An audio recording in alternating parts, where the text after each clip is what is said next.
My fiancé's cheating was exposed just before our wedding. I had to cancel the ceremony and our future. I often wonder when I'll get over this. My fiancé and I were together for 6 years. I proposed to her during COVID, not knowing that she was already having an affair when she accepted my proposal. It's baffling, right? How can someone say yes to a marriage proposal while involved with someone else? Anyway, it's a long tale. I've been writing it out for weeks. It's like therapy for me. Not really seeking advice, just trying to share my story. I'm not the most socially adept guy, especially with the ladies, but when I met my fiancée, let's call her Bess, I fell head over heels in love in an instant. I'd never experienced love before, but I knew she was the one I wanted to spend my life with as soon as we met. Strangely, she seemed to feel the same way about me, and we were discussing kids and moving in together by the end of the week. Everything was wonderful until Discovery Day, at least from my perspective, although it clearly wasn't the same for Bess. One day, I caught a glimpse of a suspicious message on her phone, which made me pause. I couldn't sleep that night and ended up checking her phone while she was asleep. I'm quite tech-savvy, as I make a living from some mobile apps I developed. I'm not super wealthy, but I can comfortably take a year off without financial hardship. Anyway, I didn't find concrete evidence, but I did uncover a lot of suspicious activity, like deleted messages. There was also a Snapchat contact with a lot of interactions and pictures of a guy I didn't recognize, so I installed spyware to monitor her phone, opting for the most expensive service I could find, which even allowed me to remotely access the camera and microphone. The following day, Bess was scheduled to go on a 5-day business trip, which wasn't unusual given her sales job. As soon as she left, the messages started pouring in, and I was devastated, even vomiting several times. I couldn't believe what I was reading. For a while, I refused to accept the truth and became obsessed, digging into everything I could access. I discovered that their affair had started over 2 months before I proposed. Her affair partner was a colleague, a married man 10 years her senior with 3 children and a pregnant wife. The ultimate blow was hearing them together in a hotel room, proclaiming their love for each other and discussing running away to start a new family. I was completely shattered and didn't know how to handle it. I couldn't muster the courage to confront her directly. Ultimately, I confided in my childhood best friend, let's call him Kay. Kay grew up in a Brazilian household, and when he and his mother moved in next door when I was 12, this was in the UK. We became close friends despite not speaking the same language initially. I guess we bonded over shared experiences. Kay and I have been inseparable since, even though I'm a shy, nerdy type and he's outgoing and fearless. I poured my heart out to Kay and showed him the messages and emails I had uncovered. He remained silent for a while, then told me he couldn't provide specific advice. This was something I had to deal with in my own way. He shared his own story of being cheated on and how he exposed his cheating partner to family and friends, and then went no contact. I was lost for the next few days. We packed up Bess's belongings and took them to a storage unit. We changed the locks on my apartment and prepared to pick her up from the airport. When she got into the car, she seemed cheerful and unaware that something was wrong with me. I just said I wasn't feeling well. Kay smiled at her and mentioned a fantastic surprise plan for her at her parents' house. I didn't utter a single word during the entire trip, trying to hide my feelings and forcing a fake smile. Since Bess got in the car, the rest of the day felt like it was moving in slow motion. I'd already talked to our parents the day before and let them know we were coming over. I mentioned I had a surprise announcement to share. When we got there were hugs, smiles, and I almost changed my mind at that point. I really care about her parents. They've been incredibly kind and welcoming to me. Soon, Bess was sitting on the sofa between her parents. Eventually, someone asked about the big surprise, and Kay encouraged me to go ahead. I began by expressing my deep affection for her parents and how grateful I was for their warm welcome into their family. Then, I got choked up for a few minutes. I had a whole speech prepared, eloquent and well-composed, but I completely forgot it. So I blurted out the truth. I revealed that Bess had been cheating on me with a CO worker who had kids and his wife was 7 months pregnant. The engagement was off, the wedding was canceled, and our relationship was over. I told Bess that her belongings were in a storage container, and I dropped the key on the floor. It was a farewell forever. I left while everyone sat there in stunned silence. I heard Kay tell them that I needed time to heal and not to contact me unless absolutely necessary. In the car, Kay suggested I post the same message on our Facebook group where we had been planning the wedding. Everyone, including both our families and friends, posted similar messages before leaving the group. Kay kept telling me he was proud of me and that one day I'd look back and be glad I stood up for myself, but at that moment I just felt numb.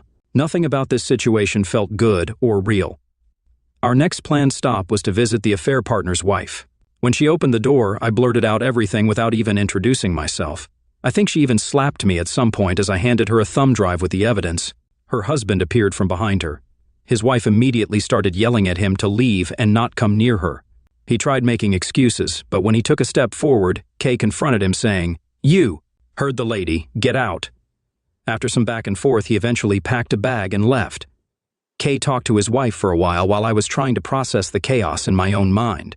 In the end, we were invited inside Kay's mother's house, and we agreed to stay there until her father could pick her up the next morning. She was afraid her husband might return, and she didn't want to be alone. I felt like I had become invisible. No one acknowledged me, and I sat there crying silently. I understood her situation was much worse than mine, as I wasn't married and didn't have children. Eventually, they all fell asleep, while I continued to cry quietly. I decided I wanted to end it all. I began searching for pills, but I couldn't find any. I was struggling to comprehend the situation. Her father arrived at 5:30 in the morning, and I opened the door for him. He calmly asked me some questions and checked on my well-being before going inside to find his daughter. I just stood there holding the door. Shortly after, Kay came out to talk to me. I stared at him for a moment, then passed out. I woke up in the hospital, and it's been 3 months since all this happened.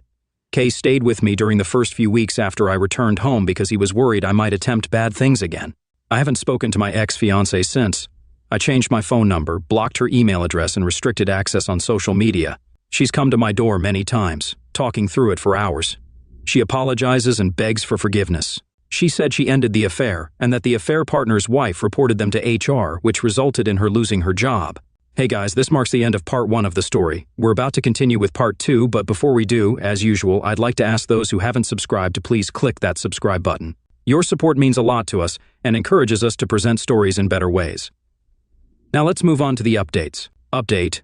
I eventually decided to talk to her parents to see if they could help stop her from coming to my door. I don't care about her reasons or what she wants. I've realized that my perception of her and who she really is are entirely different. I just want her out of my life so I can move on.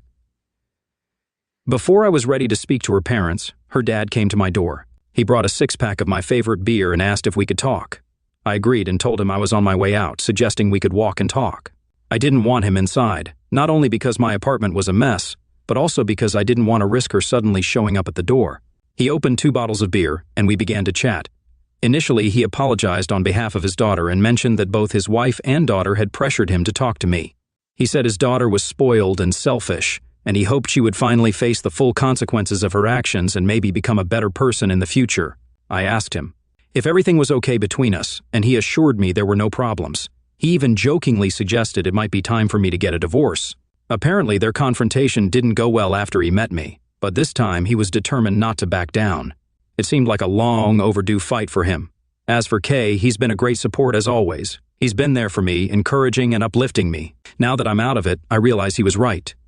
One day I'll be proud of what I did. I stood up for myself, something I rarely do, and I feel great about it. I definitely do it again when necessary. My ex showed up at my door again, and this time I actually talked to her. She begged me to let her in so we could talk. I agreed, but told her I had some things to do, and suggested we meet at a local park in half an hour. I didn't want her inside my messy place, fearing she might make accusations or something if we met alone. Surprisingly, I wasn't nervous. I actually felt pretty good. So I went to the park, and she was there crying. We had some meaningless small talk, and she tried to pry into my conversation with her father. I told her that was private between us and none of her business. I was getting bored, so I asked her what she wanted to talk about, and she went on a long rant about how sorry she was and how much she loved me. I forgave her because I didn't want to carry anger, hatred, and hurt anymore, but getting back together is out of the question. People who love each other don't do what she did to me. She cried hysterically, and I watched without feeling much attachment. I called her dad to pick her up, and I told her I hoped she would seek counseling to fix whatever was broken inside her. Then I got an Uber and went to the local animal shelter where I adopted a kitten. I named the kitten Shiny. Kay joked that he was blinded by my newfound confidence. I named the kitten Shiny as a reminder to always stand up for myself. I'm happy that I took the high road and was honest with her without yelling or name-calling. I've been playing with my amazing kitten and having a lot of fun. Kay is coming over later to play video games and have some beers. I'm still sad about my ex, and I'll miss the good times we had. But I'm also relieved this chapter of my life is over. It is what it is. Be warned, this is a straightforward tale of sadness and regret. I'm Bonnie Brown, but I was born Bonnie Betsy Lowry. My parents had high hopes for me. I married Benjamin Brown, but it didn't bring me any grace as you might expect. At 38, I made a mess of my life. Doesn't sound old, right? Well, at the time it felt like it. You know how our society idolizes youth?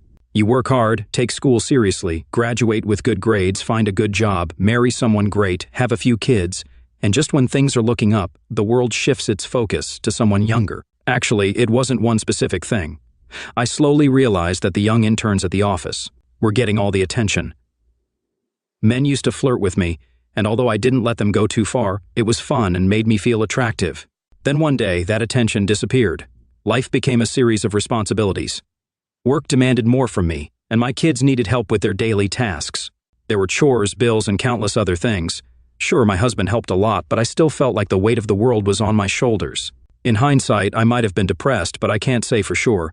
All I know is that I was drowning in obligations, stuck in an unchanging routine. I must have lost my mind. I'd give anything to have that life back, even just for a day, but I can't because I've lost it all, including my soul. On March 5th, a Wednesday, I was called into the director's office. In 17 days on a Monday, I had to go to New York for a week of training. It was like my company's version of management school, a sign that they saw potential for my promotion. I was on the rise, and I eagerly shared the news with my family. They were supportive, filled with questions and encouragement. I went shopping using Ben's credit card and bought new clothes for the trip. I wanted to make a lasting impression on the up-and-coming professionals from around the country. I wanted them to remember me. Well, they certainly remember me now. Sunday arrived and I left for the airport after a quick goodbye to my family. I thought they'd understand that I'd be busy with classes and staying at the hotel. I settled into my room, met some people during dinner, and had drinks with Janet, Dawn, and Jim. Jim and I even danced. It was a refreshing change from my routine, and I convinced myself it was nothing special, but the guilt crept in, so I excused myself for the night. I realized I hadn't called home, but it was too late to make that call. Despite my emotions, I stayed focused on the classes. Every evening, we met at the bar for drinks. I danced with many men, but Jim held my attention. I felt youthful once more. As the nights went on, Jim and I grew closer, maybe too close. We danced for hours, and one night we never even made it back to the dance floor. We even had a passionate encounter before parting ways. I felt young and reckless, as if I had no responsibilities. Occasionally, guilt crept in, but Jim diverted my thoughts. Looking back, he offered nothing my husband couldn't provide. His kisses weren't romantic, and his voice didn't soothe. All he gave were 2 nights of passion and a quick encounter before leaving on the flight home. Returning to my life, reality washed over me hard. I had cheated on my husband, the man I loved, with a near stranger, and I did it without remorse. Worse, I did it in front of others who silently judged me, not out of jealousy, but disappointment. In just a few days, my reputation would be ruined, and I'd be labeled as promiscuous in every office nationwide. It was only a matter of time before news of my actions reached my workplace. I worried about how to keep this from Ben. Even though he wasn't particularly close to my CO workers, he did attend company events occasionally, like Christmas parties and barbecues. Sooner or later, someone would spill the beans, and then what could I do? Somebody would eventually spill the beans, and then what would I do? Even worse, what if I had contracted a disease? Dread consumed me for the rest of the flight. It felt like my fate was sealed, and it was just a matter of time before my life, my husband, my kids, and my home were all in jeopardy. I tried to think of a way to put that week behind me, but I couldn't. Adding to the stress, I didn't even have his cell phone number. He was just a man who desired me more than those young interns, someone I could enjoy for a few days without any responsibilities. From that point on, I was walking on thin ice. The plane brought me closer to my fate, and I saw no way out except to face it and deal with the consequences. I considered telling Ben and throwing myself at his mercy, but what if he couldn't forgive me? I knew I could never forgive myself if I were in his shoes. When I finally got home, I knew that Ben would want. I'd been away for nearly a week, and turning him down would hurt him, but the fear ate away at me. What if I had contracted something during that week? If I gave it to Ben, he'd surely figure it out, and I'd be worse than anyone in his eyes. My heart raced uncontrollably, and for a moment, I entertained the thought of having a heart attack, hoping it would somehow spare me from the impending disaster, but luck was not on my side. The drive home was agonizing. With every mile, it felt like I was marching toward my own doom, and I had no way to stop it. As I walked through our front door, I hoped it would still be our front door. I was greeted by the joyful cries of, "Mommy's home!" 3 children rushed to hug me, and my husband showered me with kisses. Everyone was smiling, eager to hear about my week, what I had experienced, what I had done, and what it was like. I nearly broke down right then and there, but I managed to keep my composure. What had I done? How could I tell them what I had done? I looked from child to child and saw nothing but love. My husband was thrilled by my return. Everyone was delighted to see me, and I was surrounded by love from all sides. I didn't deserve any of it. I had betrayed them all. I put on a brave face and told them all about the course, the meals, and the sights and sounds of the city. I left out the affair, how I acted in front of everyone, and my betrayal. From that evening on, I lived in fear of being discovered, and then the desire to be intimate came. I couldn't refuse without raising suspicions. I convinced myself that Jim wasn't a bad guy, that he was clean, and I resolved to be the best, most loving wife imaginable. I was determined that if Ben ever found out, his love for me would outweigh the anger and hurt, and he would forgive me. But I forgot one thing. Opus update. Fast forward 4 months, and I was starting to believe I had gotten away with it. I swore to myself I'd never repeat my mistake, never betray Ben and the kids. I was committed to being the perfect wife. Then one day, I came home expecting to prepare dinner for the family. The house was silent. There were no voices, no activity, none of the chaos I had once taken for granted. Instead, Ben sat quietly in a chair, looking dejected, with tears streaming down his face. "Ben, what's wrong, honey? Are you okay?" "I received an email at work today. It seems you must have angered someone at your office, said something wrong, made them mad. Whatever you did, they really dislike you." "What did I do? I usually get along with everyone." "I don't know. I just got an email today with some cell phone photos of you at your training course. Remember when you went away for that week of training? It looks like you had a good time. It looks like the guy you were with had an especially good time." I heard my husband's words, and I wanted to deny everything. I wanted to tell him I loved him and only him, that there could never be anyone else for me but him, but I couldn't. My mind went blank and I sat there with my mouth open just staring into space. Was this the beginning of the end? Would I lose everything because of a week of foolishness, more than I had ever done before, or would ever do again? Was my life as I knew it over? He had the proof.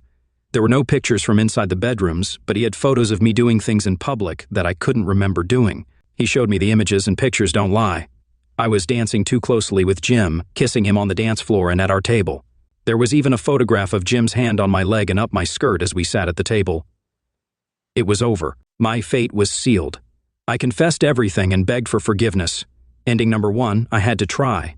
Tears in my eyes, I said, "Ben, I am so very sorry. I want you to know that nothing like this has ever happened before, and it will never happen again. Sweetheart, I love you so much. I love the life we have together. Please, please give me a second chance. I promise you won't regret it. I'll make you forget the one and only time I ever did something so stupid. You won't regret it, I promise." Believe it or not, that's exactly what my loving, amazing husband did, or tried to do. He didn't ask for more details. He didn't make me recount my actions or explain why. He just sat there and cried for hours as he slowly withered inside. I held him, kissed him, and assured him of my love, pledging to take away his pain and never hurt him again. I did everything I could to keep that promise. So, I mentioned that I forgot one thing, right? I forgot that when you break a man's heart, you can't always mend it. This man who loved me unconditionally, who existed to make me happy, was broken beyond repair. He never smiled again. He never laughed again. We sometimes made love, but it felt like his mind was elsewhere, imagining me with someone else. I did everything in my power to heal him, but it was never enough. The kids grew up, got jobs, and moved away. We still slept next to each other, but there was a quiet sadness in the house. Eventually, I realized that it wasn't just the physical affair that had ruined my life. I had shattered my husband's sense of self-worth, his feeling of being loved, and his belief that his life had meaning. I came to a crossroads. I could either leave him, giving him the chance to find another woman who could rebuild the man I had destroyed, or I could stay and try my best to be a loving wife, even if he never saw me the same way again. I knew that leaving would only confirm what my infidelity had told him, that he was worthless as a husband and a man. So I stayed, and I watched this wonderful man slowly crumble, until there was little left of the man I had married. Somehow, my kids found out what I had done. Ben never told them. He wouldn't do that to them or me. How they found out, I don't know, but they did. It created a rift between us that never fully healed. They witnessed their father's slow decline, and they knew it was all my fault. You see, I never went through with the divorce I had contemplated on that flight home all those years ago. But I lost my husband and my children just as surely and completely as if they had all left me and moved away. Oh, they left me all right, but they never physically went away. Ending number 2, so as I mentioned, I forgot one important thing, didn't I? I failed to realize that when you break a man's heart, you irreversibly change him. The man who once loved me unconditionally, who existed to make me happy, was now beyond repair. He tried, really tried. We had conversations, I poured my heart out, and we even sought counseling. All I wanted was to see him happy again, to wipe away the pain and disappointment I had brought into his life, but 6 months later, we decided to call it quits. I would have done anything to make him happy for the rest of my life, to make him forget. However, he had nothing left. I'd taken it all from him and cast it away. Ben didn't move far, and he remained a part of our lives almost every day. Yet, he was no longer my loving husband. He devoted his time and heart to our kids and remained polite to me, but the joy and love were gone. Betrayal has a way of erasing a man's view of his wife as something special and unique, transforming her into something ordinary, something to be scorned. I never remarried or dated. The man I loved stayed in my life, though at a distance, and that was enough to sustain me. Ending number 3, 6 months later, it seemed like we were on the path to recovery. Those had been 6 tough, guilt-ridden months. Life at home was far from normal, yet the anger had subsided, and both of us cried less often. I'm certain there were moments when he considered giving up, but he never did, and I wouldn't either. I was ready to apologize for the rest of my life. However, in a therapy session, there came a day when Ben turned to me with a profound sadness in his eyes and said, "You messed up, but it's time to stop now. I don't need your apologies anymore. I hope you never stop feeling remorse, but we both need to move forward." At that moment, I thought it was the end for us. The words "move forward" echoed in my mind, and I was convinced he was asking for a divorce. But then he continued, "I love you, Bonnie. I despise what you did, and if I ever see that guy again, I might want to punch him. But I want the woman I married back in my life. I want her back in my bed, to see her smile and hear her laughter. I want to grow old with her. We'll never forget what happened, but we can try to forgive." Tears welled up in his eyes. The rest of that session remains a blur in my memory. I clung to my husband, hugging and kissing him, crying and thanking him over and over. I was so afraid when he started speaking that I couldn't let go of him, fearing it might be the last time. There were moments when I could see the pain in his eyes and I understood what he was thinking. We never needed to say a word. I would simply go to him, stand beside him, or sit next to him, hugging him as if it were our last embrace, waiting until I saw him smile again. It always brought tears to my eyes, even now, because I know he carries that pain with him. I hurt this man deeply for no good reason, yet he forgave me. I will spend the rest of my life being the wife he truly deserves and offering prayers of gratitude for the second chance I received. On that significant day in August 2005, my friend, an 18-year-old high school graduate, burst into the door of our cozy 2-room apartment, and I couldn't believe my incredible luck. Her lifelong dream of becoming an actress had always seemed quite achievable to me, given her undeniable beauty and exceptional talent. This was unsurprising considering her vibrant cheerleading background and active involvement in various school drama productions throughout her school years. With her whole future ahead of her, the acting profession appeared to be a reachable reality. While my girlfriend had always been resolute about pursuing a career as an actress, I was still contemplating the direction of my own life. I wasn't particularly interested in college and was content working at McDonald's, allowing my girlfriend to take the lead. However, that day marked a turning point. Filled with excitement, she shared the news that she had secured a minor role in a highly acclaimed blockbuster film.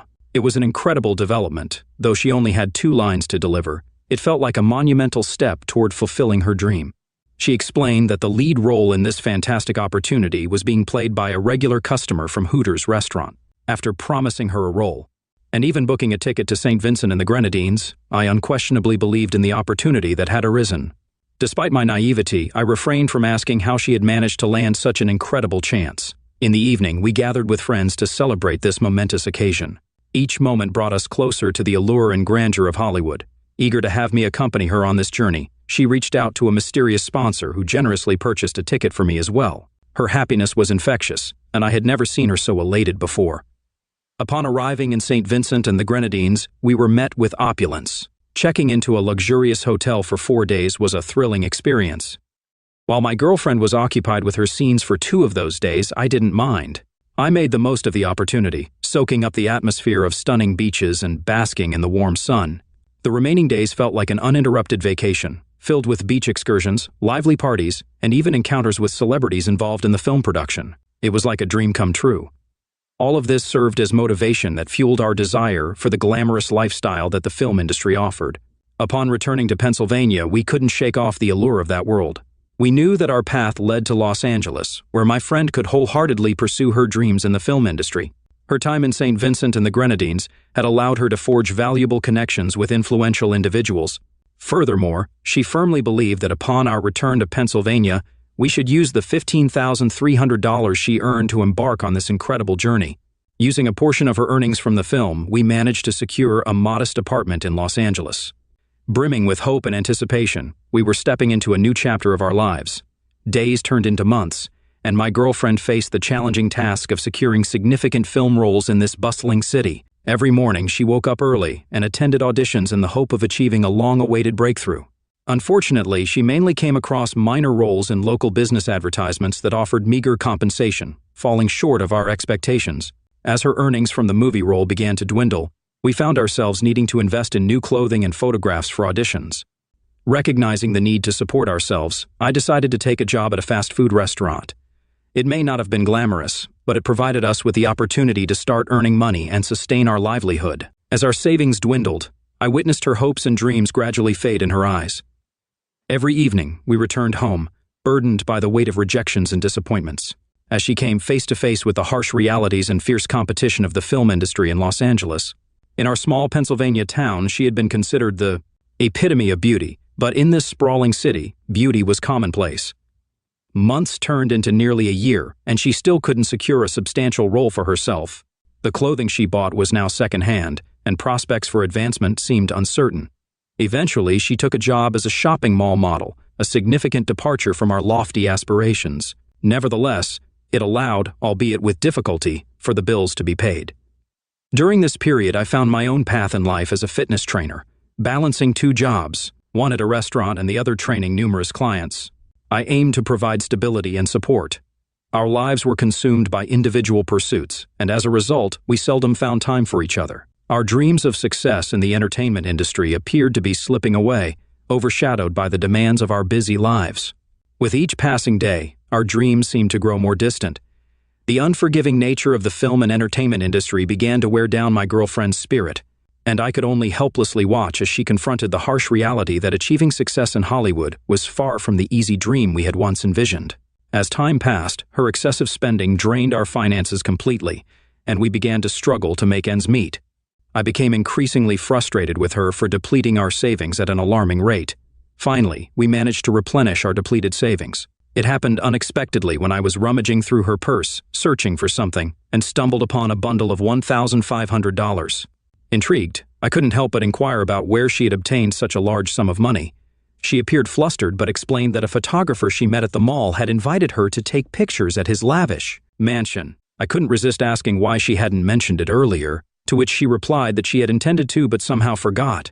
Curiosity got the better of me, and I continued my questioning, wanting to ensure the legitimacy of her earnings. She assured me that everything was fine. However, as she spoke of her best photos and posing in various outfits for professional photographers, doubt began to creep into my mind. Despite our naive understanding of the industry, I couldn't ignore suspicions about the potential for exploitation or ulterior motives. After all, we had heard stories of people in Hollywood willing to pay exorbitant sums for almost anything. I grew curious and asked her to show me the photos. To my surprise, she mentioned that producers rarely provided copies, and it would take some time before anything would be known about the photo shoots. In my naivety, I accepted her explanation without delving deeper into the matter. This situation persisted for the next 2 years. She frequently returned home late at night, attributing it to earning money by frequenting clubs and occupying VIP seats. She often claimed that her involvement in these projects was limited to gatherings in the VIP section. In other instances, she explained that some producers preferred conducting auditions and shooting scenes during the nighttime. However, as her nocturnal escapades became more frequent, a sense of unease settled within me. Worries about her safety and the company she kept began to overwhelm me. She tried to allay my concerns, arguing that she wasn't the only one engaging in such activities and that many of her friends were compensated similarly, but suspicions persisted in my mind, causing me to question the reality of her actions. Over time, I began to take notice of the company she was keeping, which primarily consisted of individuals typically associated with the adult film industry. Yet, in my naivety, I believed they were simply models. She defended herself by explaining that she had no control over her work schedule, as producers dictated her whereabouts and responsibilities. I tried to logically assess the situation, convincing myself that some producers might genuinely prefer nighttime shoots. All of this seemed to align logically with my limited understanding of the industry.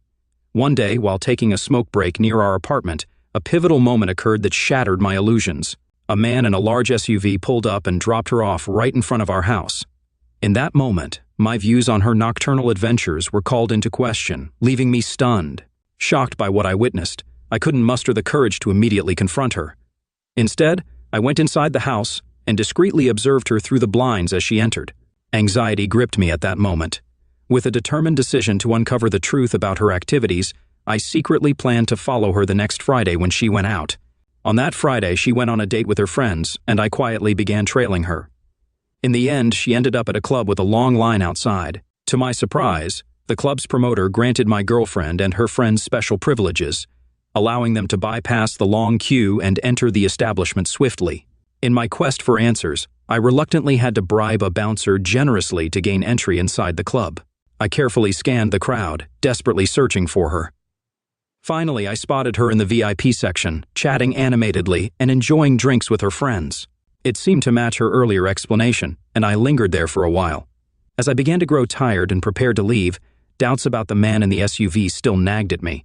But those doubts quickly vanished when I realized it was just an Uber Black, and I felt foolish for suspecting betrayal.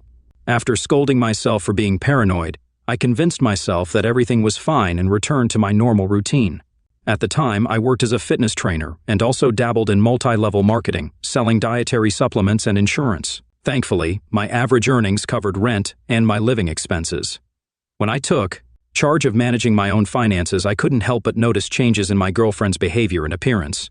She became more secretive about her financial matters, which raised concerns for me. Occasionally, she displayed aggression toward me, only to apologize later, claiming it was unintentional. Furthermore, she started concealing her finances and paid less attention to her spending, leaving me questioning her financial habits. Despite initially trying to brush these concerns aside, I couldn't ignore the significant decline in her financial stability. She began losing a considerable amount of weight, hardly ate, showed signs of excessive nervousness, and experienced sleep problems. She often slept for extended periods, causing me to worry about her well-being. In my attempt to address her health issues, I made sure she ate properly, attributing her behavior to stress. However, one night, as I woke up, I noticed she wasn't in our bed. Baffled, I followed the noise coming from the bathroom. Driven by anxiety, to my horror, I discovered my girlfriend using a prohibited substance in the bathroom. I stumbled upon a stash of illegal substances, which caught her by surprise. In a panic, she attempted to hide everything but ended up spilling it on the floor. Her desperate actions to salvage the substances resembled a beggar clutching at scattered money. It marked a turning point in our relationship. Overwhelmed by emotions, both of us broke down in tears. She sincerely apologized and pledged to seek help and undergo rehabilitation immediately. It felt as though she had journeyed to Los Angeles, but lost not only herself but also our connection along the way. Unflinchingly addressing her issues, she bravely kept her promise and checked into a rehabilitation center the very next day. Throughout her month-long stay at the clinic, she displayed genuine remorse and determination, clinging to the hope of overcoming this dark phase and resurrecting her dream. When she completed her rehabilitation program and returned home, she appeared revitalized and filled with newfound strength and resolve. A wave of relief washed over me. Her return was particularly significant as my birthday approached. We had a tradition of going all out for each other's birthdays, always striving to outdo ourselves and create unforgettable celebrations. One day, she came home casually tossing her purse next to me and went to the bathroom. Curiosity got the better of me, and a few days before my birthday, I decided to search her bag. To my astonishment, I stumbled upon a CD labeled Pilot, and excitement and anticipation surged through me. Without hesitation, I popped it into the DVD player, eager to discover its contents, anticipating it might be a surprise related to me, or perhaps footage of a screen test she attended. I was utterly shocked and filled with anger as the unexpected truth unfolded on the screen. The video showed my girlfriend engaging in intimate activities with another man. It was an image I could hardly fathom. Overwhelmed by emotions, I stormed into the bathroom where she was showering, venting my anger and demanding an immediate explanation for her involvement in such actions. As she emerged from the shower, I noticed she was trembling, and she offered heartfelt apologies. She admitted that what I witnessed was initially meant as a one-time encounter, but had spiraled out of control. I could scarcely comprehend her words. Confused and in search of clarity, I asked her how long she had been involved in this industry. Reluctantly, she confessed that it had been ongoing for over a year. My confusion deepened when she struggled to provide an exact count of how many times she had participated in such activities. Citing the frequency blurred the boundaries and made it hard to keep track. What struck me even more was that the dates and timestamps on the videos coincided with the period when I believed she was in a rehabilitation center seeking help, not pursuing adult films for financial gain. Determined to rebuild my life, I cut off all contact with my ex-girlfriend and focused on my career as a fitness trainer and my involvement in multi-level marketing. Unfortunately, the latter turned out to be a pyramid scheme that was eventually shut down by authorities, dashing my hopes. Undeterred, I decided to invest my savings in opening a gym. However, the high expenses in California posed a significant challenge. Opting to join the Planet Fitness franchise, I seized the opportunity to open a small gym in my Pennsylvania hometown. Before leaving California, wanting to be transparent, I reached out to my ex-girlfriend to inform her of my departure. Despite our breakup 6 months earlier, our connection remained strong, and our phone conversation stirred up emotions in both of us. She spoke of feeling abandoned, emphasizing that I had brought her to California and then abandoned her when she needed me most. Her words left me speechless, and I found myself immersed in memories of our shared youth and the dreams we once held together. Having made the decision to return to my hometown, I took the initiative to establish the Planet Fitness Center. As the business began to thrive, I also found solace in close relationships that brought joy and fulfillment back into my life. However, over time, I heard unsettling rumors that my ex-girlfriend had turned to a life of street-based solicitation to support her illegal substance use. Initially skeptical, I decided to investigate and discover the truth firsthand. What I uncovered left me utterly shocked. The person I once knew had become a mere shell, devoid of the vibrant soul I had cherished. About 2 years after the opening of my gym, the situation took an unexpected turn. Everything had been going smoothly for me. The membership at my gym kept growing, and it seemed like life was on a positive trajectory. But then, an unexpected and devastating piece of news reached me. My ex-girlfriend had passed away while with a client, having consumed an excessive amount of a prohibited substance. The moment I received this heart-wrenching information, chills ran down my spine, and I rushed home, unable to contain my emotions. I sat on the shower floor, overcome by uncontrollable grief and tears. To this day, I still carry guilt and never cease to wonder if I could have done something differently. Despite reassurances from my therapist, pain and regret continue to weigh heavily on my heart.